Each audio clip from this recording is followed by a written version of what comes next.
में पूरी मेहनत प्रभास की थी। He is not a lottery star. कितनी ही गाली दे, बट वो एक्चुअल रीज़न है जिसके कारण आज साउथ मूवीज़ नॉर्थ में मार्केट इतना करती है। हर मूवी 100 क्रॉस का डे वन ओपनिंग करती है, पर फिर भी क्यों अरशद वारसी जैसे एक्टर ने प्रभास को जोकर बोल दिया था?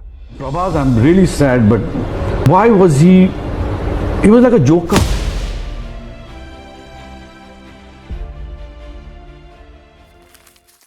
और क्या हाल, सब बढ़िया? शुरू करें। तो आज हम बात करने वाले हैं the real pan India superstar darling Prabhas के बारे में, जो आज इंडिया के सबसे प्रॉफिटेबल एक्टर है। उनकी ऑलमोस्ट हर मूवी 100 क्रॉस का डे वन ओपनिंग करती है, पर फिर भी क्यों अरशद वारसी जैसे एक्टर ने प्रभास को जोकर बोल दिया था?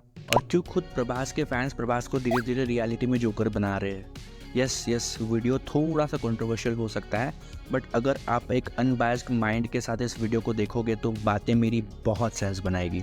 इसलिए जितना हो सके इस वीडियो को इम्पार्शियल ग्राउंड्स पे ही देखना। उप्पलपति वेंकटा सूर्य नारायणा प्रभास राजू, जिनको उनके फैंस डार्लिंग प्रभास के नाम से भी जानते हैं, जिन्होंने अपना एक्टिंग का डेब्यू ईश्वर मूवी से 2002 में किया था, बट उनको फेम, बिल्ला, मिर्ची, रेबल ऐसी मूवीज से मिला। वो एक कमर्शियल तेलुगु स्टार थे जिनको नॉर्थ में उतनी खास फेम नहीं मिली थी। उस टाइम रीजनल सिनेमा सिर्फ उसी रीजन के थिएटर्स तक सीमित था, ऑब्वियसली इसीलिए उसको रीजनल सिनेमा बोला जाता था ना। हाँ, टीवी पर गोल्ड माइंस पर प्रभास की मूवीज डब करके दिखाते थे, बट वो बहुत ही लो लेवल पर होता था उस टाइम। बट 2013 में कुछ ऐसा हुआ जिसने प्रभास के करियर को पूरा पलट के रख दिया था। यस, सर एस राजामौली ने बाहुबली में प्रभास को कास्ट किया। प्रभास ने भी अपना 100% देकर 3 साल कंटिन्यू उस मूवी पे अपना टाइम दिया था, और दोनों ने मिलकर एक परफेक्ट सिनेमा हम इंडियंस को दिया। इतना ही नहीं, पहली बार ऐसा हुआ था कि कोई रीजनल मूवी इतने बड़े लेवल पर नॉर्थ के थिएटर्स तक पहुंच गई थी। धर्मा प्रोडक्शंस, जो करण जौहर के अंडर आती है, उस कंपनी ने बाहुबली को हिंदी में डिस्ट्रीब्यूट किया था। करण जौहर को लोग कितनी ही गाली दे, बट वो एक्चुअल रीज़न है जिसके कारण आज साउथ मूवीज़ नॉर्थ में मार्केट इतना करती है। नो डाउट बाहुबली को धर्मा के बिना भी रिकग्निशन मिलती, बट वो ना सिर्फ OTT पर रह जाती। बाहुबली पर वापस आए तो उस मूवी के दोनों पार्ट्स ऑल टाइम ब्लॉकबस्टर्स थे, और दोनों मूवीज़ ने टोटल 2300 करोड़ से ज़्यादा का कलेक्शन भी किया था। बाहुबली ने ना पैसा तो बहुत कमाया, पर उसके साथ साथ प्रभास को ना सीधा तमिलनाडु से उठा के इंडिया के सेंटर में ला के खड़ा कर दिया। बाहुबली के बाद नॉर्थ और साउथ हर जगह प्रभास को सब जानने लग गए थे। इतना बड़ा ब्रेक थ्रू शायद ही किसी साउथ एक्टर को कभी मिला हो, और इसमें पूरी मेहनत प्रभास की थी। He is not a lottery star. फिर ऐसा तो क्या हो गया कि प्रभास को सब लॉटरी स्टार, इवन जोकर तक बोल दिया गया था उसको?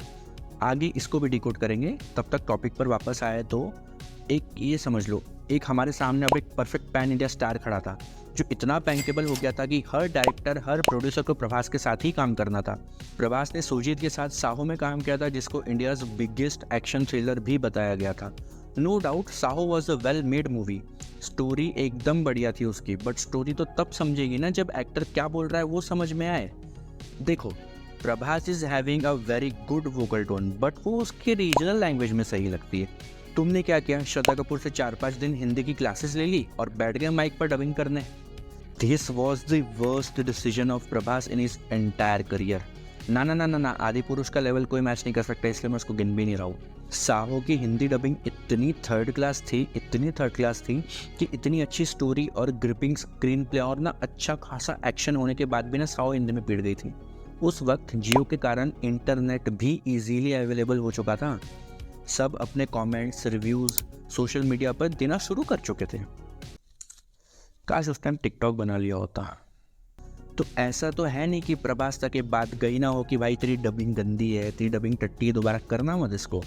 Still he did 2 big mistakes. One is to choose Radheshyam, and another is to dub it again in Hindi by himself. Such a mess. Saho was a hit and profitable venture, but Radheshyam was an ultra disaster. North में अभी भी प्रभास की जहरीली हिंदी से लोग उभरे ही नहीं थे कि प्रभास ने फिर से चोर बाजार के हिंदी डिक्शनरी के पन्ने दे मारे। क्या जरूरत थी भाई राधेश्याम को हिंदी में डब करने की? और राधेश्याम जैसी मूवी लव स्टोरी को 300 करोड़ में कौन बनाता भाई? This went utterly wrong with Prabhas. Everyone thought his era is going to end, but फिर अनाउंस होती आदि पुरुष, रामायणा की अडेप्टेशन डायरेक्टेड बाय ओम राउत, जिन्होंने तानाजी डायरेक्ट करी थी। क्या मतलब तानाजी अजय देवगन ने डायरेक्ट करी थी? Never mind. T series involve थी उसमें। अंधा पैसा सैंक्शन हुआ था बजट के लिए, एवरीवन थॉट कि प्रोजेक्ट बाहुबली को टक्कर देगा और प्रभास को भी वो वापस टॉप पे लाके रख देगा। Everyone was super excited for this movie. You know, while shooting कुछ न्यूज़ भी ऐसी बाहर आती थी कि मोशन कैप्चर यूज़ होने वाला है, ऐसा वैसा, पता नहीं भाई कौन सा ही मोशन कैप्चर यूज़ कर लिया इन लोगों ने तो। और फिर एक दिन ड्रॉप होता है आदिपुरुष का टीज़र, जो सारे लोगों के एक्सपेक्टेशंस पे ना ऐसे कार्टून नेटवर्क का लोगो चिपका के चले जाता है। यार seriously I still remember how bad that teaser was. तो मीम कैसे बोल सकता है कोई। Home, you're coming to my room. Home. देखो भाई, हम सबको पता है कि Adipurush was badly written and poorly directed, but मैं कुछ मूवीज़ के नाम देता हूँ। बॉम्बे वेलवेट, जब हैरी मेट सेजल, ज़ीरो, राम गोपाल वर्मा की आग। कुछ पैटर्न मिला? Yes, these movies were also poorly written and badly directed, but what is that one similarity in these movies? ये कि इन सब मूवीज़ के लीड एक्टर्स ने बेहतरीन काम किया था इस मूवी में, जो आदिपुरुष में एकदम अपोजिट है। यस आई नो, ओम राउत ने भी हगा था उस मूवी में, but what was Prabhas doing? He is not even acting. Expressions तो है ही नहीं भाई प्रभास के फेस पे। यार प्रभास पतला हो जाता है यार, वीएफएक्स से बाइसेप्स ग्रो करके एप्स लगा क्या दिखाना चाहता था। I was literally heart broken after watching Adipurush कि क्या ये वही प्रभास है जिसने बाहुबली सीरीज़ में अपना 200% दिया था। तुम ना किसी गोरे अंग्रेज को पकड़ो, दोनों मूवीज़ दिखाओ, एक बाहुबली एक आदिपुरुष, वो मान ही नहीं सकता कि वो एक्टर्स दोनों सेम हैं। वो बोल देगा कि आदिपुरुष में प्रभास का कोई बॉडी डबल काम कर रहा है, ऐसा बोलेगा वो। और जब ऐसे सिचुएशन आए तब आप being a loyal Prabhas fan, आपका क्या काम था? प्रभास एंड टीम तक सिर्फ ये बात पहुंचाना कि ब्रो ये सब करना बंद कर दे, बाहुबली में जैसी मेहनत किया था वैसी मेहनत दोबारा कर, right? But what this darlings did, everyone knows Prabhas is a simple actor जो ज़्यादा सोशल मीडिया वगैरह यूज़ नहीं करता। और ये बात तो सबको पता है ना कि जो एक्टर्स की पीआर एजेंसीज होती है वो सारी नेगेटिव बातें फिल्टर करके ही एक्टर को बताती है। प्रभास को आदिपुरुष में उसके फैंस से 140 करोड़ की ओपनिंग लगवाई थी। दैट प्रूव्स प्रभास अब एक्टिंग करे ना करे, मेहनत करे ना करे, उसके फैंस तो है ही ना कलेक्शन करवाने के लिए। अब एक तुम बताओ, तुम ऑफिस जाओ और बॉस तुमको बोले कि भाई तू आज से कोई काम मत कर, ये ले मेरी चेयर पे बैठ जा, मस्त एसी की हवा खा और फोकट में सैलरी भी लेकर जा। बताओ करोगे तुम काम? ऑब्वियसली नहीं। तो सेम ही तो सिचुएशन प्रभास के लिए उसके फैंस ने क्रिएट कर दिए है। कहीं ना कहीं सबकॉन्शियसली प्रभास भी जानता है ना ये साले आकर कलेक्शन तो करवा ही देंगे, मैं प्रोड्यूसर को प्रॉफिट दे रहा हूँ, बदले में मोटी फीस ले लेता हूँ, मैं भी खुश, सब खुश, सीने लग गया भाड़ में। यू नो, सलार वो सच अ मीडियोकर फिल्म। पूरी पिक्चर में सारे बस यही बोल रहे कि वो आ जाएगा, वो मार देगा, वो ख़त्म कर देगा सबको, दुनिया फाड़ देगा।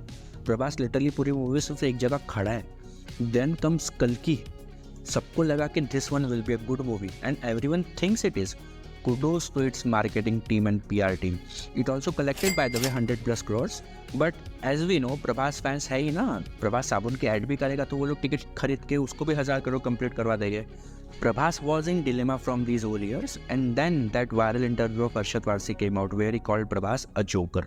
Prabhas, I'm really sad, but why was he was like a joker. भाई इंटरनेट डिवाइड हो गया, होना ही था। प्रभास के फैंस आ गए अपने एक्टर का साइड लेने के लिए। तूने कैसे बोल दिया, खुद की मूवीज़ तो कमाती नहीं है, खुद मूवीज़ मिलती नहीं है, देखो मेरा एक्टर 1000 करोड़ करता है। अब एक गलत फहमियों के मरीज हो। अरशद वारसी ना इतना टैलेंटेड एक्टर है कि प्रभास के career best acting Arshad Warsi आधी नींद में सिंगल टेक में कर सकता है। ये छपरी प्रभास फैंस जो अभी तक ना 1500 गालियाँ लिख चुके होंगे कमेंट्स में, इनको कोई मतलब नहीं है प्रभास के मूवी चॉइसेस और डिक्लाइनिंग परफॉर्मेंस को लेकर। ये लोग प्रभास खड़ा भी रहेगा ना तो थिएटर्स में शर्ट फाड़ देंगे। Arshad did a mind-blowing set of action by speaking those words in that interview. ये चीज़ वायरल होना ज़रूरी थी। Even Kalki's director Nag Ashwin replied Arshad on this event. अगर ये क्रिटिसिज्म प्रभास के फैंस प्रभास को साहो के वक्त ही दिखा देते ना तो he would have maintained his craft and hard work throughout these years. और क्या पता हमको आदिपुरुष की जगह एक बेटर रामायण देखने मिल गई होती। Your blind support to your favorite actor made him a joker in these years. I hope Prabhas and his team took this set of action very seriously and Prabhas आने वाली मूवीज से अपनी इस image को वापस बदल पाए। You know, I am eagerly waiting for Sandeep's Spirit and Kalki 2. Let's hope for the improvement.